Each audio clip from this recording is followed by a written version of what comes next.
This video, The International School, Who Are We and What Can We Become, has been created by Head of School Laura Tolone, who will facilitate this interactive presentation with the school's board. Raise your hand if you think the tomato is a fruit. Raise your hand if you think the tomato is a vegetable. In groups of 2 or 3, discuss the reasoning for your decision. Board members will be given about a minute to share their ideas with their partners. Then Laura will resume the presentation. For those of you who classified the tomato as a fruit, what is the justification for your identification? Board members will share their ideas. For those of you who identified the tomato as a vegetable, what is the rationale for your classification?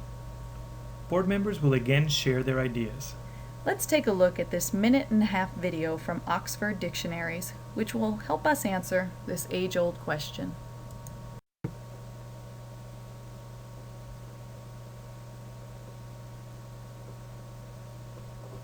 The confusion about whether a tomato is a fruit or vegetable arises because of the differences in usage between scientists and cooks.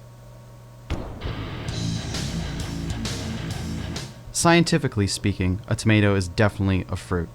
True fruits develop from the ovary and the base of the flower and contain the seeds of the plant, although some cultivated forms may be seedless. Blueberries, raspberries, and oranges are true fruits, and so are many kinds of nuts.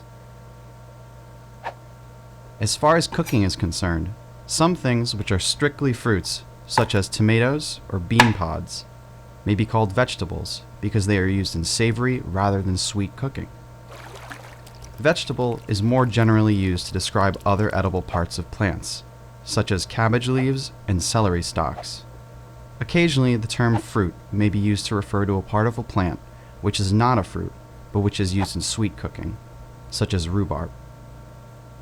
So the answer to the question is that while a tomato is technically the fruit of the tomato plant, it's typically considered a vegetable in cooking.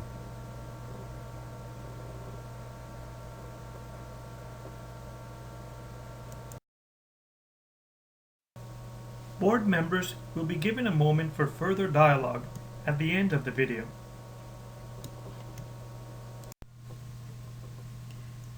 At times, the tomato has gone through an identity crisis.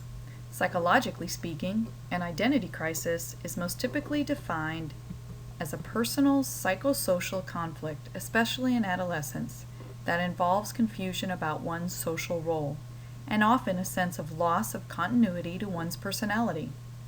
At some point during our own childhood and adolescent years, and maybe even into our adult ones, all of us have experienced the feelings associated with an identity crisis. In the Merriam-Webster Online Dictionary, there is an additional definition for this concept. An identity crisis can also be known as a state of confusion in an institution or organization regarding its nature or direction. In order to ensure all stakeholders within our school have a clear common identity of who we are as a learning institution, it is important for us as a governing team to facilitate a process which will help our community come to a consensus on the answer to this 2-part question. Who are we, and what can we become? To avoid an identity crisis within our own school, let me outline 3 reasons for and benefits of developing a focused identity. To start, better, more aligned decisions can be made and an enhanced product will be created. Bruce Johnson, president of Wired to Grow, which is a reputable firm that helps management teams build successful businesses, argues that companies with strong declarations of who they are and what they want to become make better strategic decisions about the company, business, or organization that can literally propel it toward the future and can help take more market share. While the business of schools is not necessarily to take more market share, the focus is on making purposeful choices in regards to the educational institution, resulting in graduates who are globally active and aware citizens prepared to responsibly succeed now and in the future. Building a better, more informed, and aware global community of citizens is for sure a positive outcome. Much like a patient wants his or her doctor to be performing the most up-to-date and effective tests and procedures, educators must also be held to this standard, which will require going through a change of instructional practice from time to time. Change can be hard.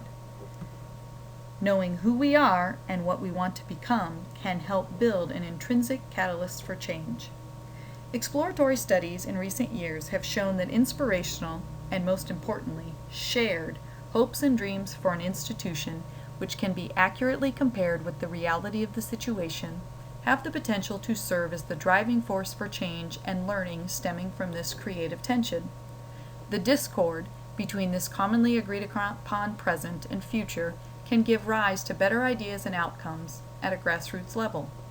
Having a sense of who we are and who we want to become is a start, but it must be a shared focus among all stakeholders, including the administration, faculty, staff, and parent community, in order to be a catalyst for creative risk-taking and positive change.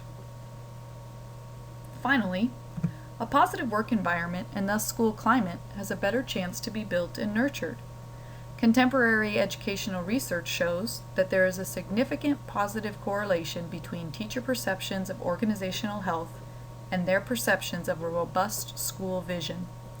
A shared idea of and for where the organization is headed provides greater ownership for all stakeholders involved. And in the case of school institutions, a better school climate is proven to lead to greater student growth and achievement. So how do we do it? How do we go about developing a focused identity, delineating who we are and who we want to be? The following practices lead to successful development of a focused identity.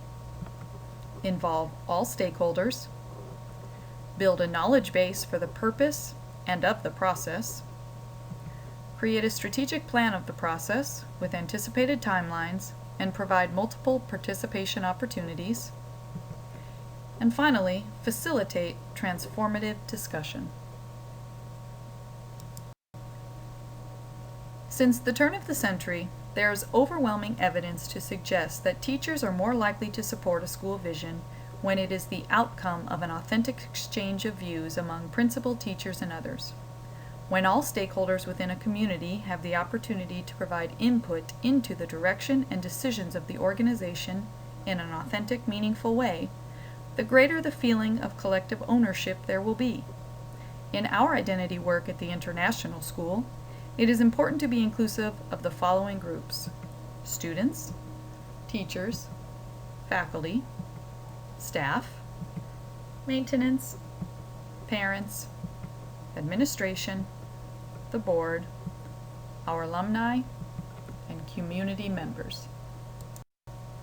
To build a knowledge base, it is recommended by educational authors Sharp, Walter, and Sharp to recognize that issues related to changes in education, such as a new vision of learning and a mission statement, must be discussed from a knowledge base.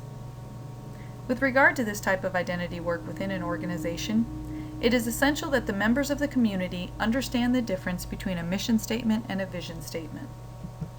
A mission statement outlines the core purpose of a company, institution, or group of people, reflecting non-negotiable shared values, including for whom it is focused, as well as its reason for being.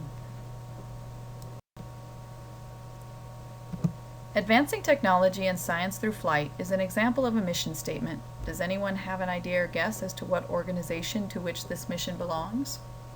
Board members will be given a chance to respond.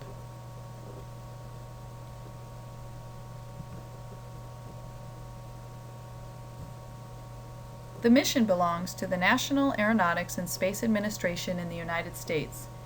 You probably know it as NASA. A vision statement describes the mutually agreed upon desired futuristic state of a company, institution, or group of people that spurs the organizational change required for its attainment. NASA's vision statement is to fly what others only imagine. While the mission statement describes who we are, The vision statement shares who we want to become.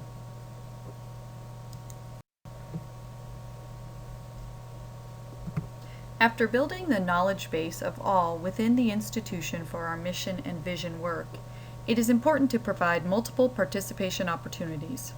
Initial data will be gathered through electronic surveys and large group brainstorming sessions. Smaller focus groups with representation from every stakeholder group can then organize these ideas under broader headings. This work would then be brought back to the larger group for feedback and given back to the smaller group to draft a mission and vision. This feedback revision process, exchange of ideas, will take place until consensus has been reached on our learning institution's identity. Our work as a governance team is critical in ensuring that transformative discussion permeates the entire process. We need to ensure our identity embodies, as educational researcher Brad W. Coase states, transformative ideas such as equity, affirming diversity, and learning for social justice. So our product, graduates who are globally active and aware citizens, are enhanced. Being present when requested or needed, asking questions, and seeking to understand are ways in which we as a leadership team can help facilitate transformative discussion. As we begin our work in this process, let's remember the tomatoes' age-old question and work to find a common understanding of who we are and what we can become at the international school. As a board, it is our responsibility to adopt a shared, clear statement of the school's vision, mission, and strategic goals, and establish policies and plans consistent with this statement.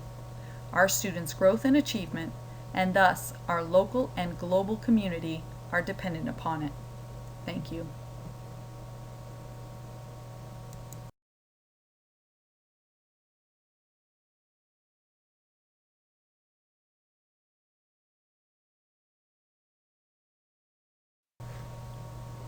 Are there any questions about the work and/or process?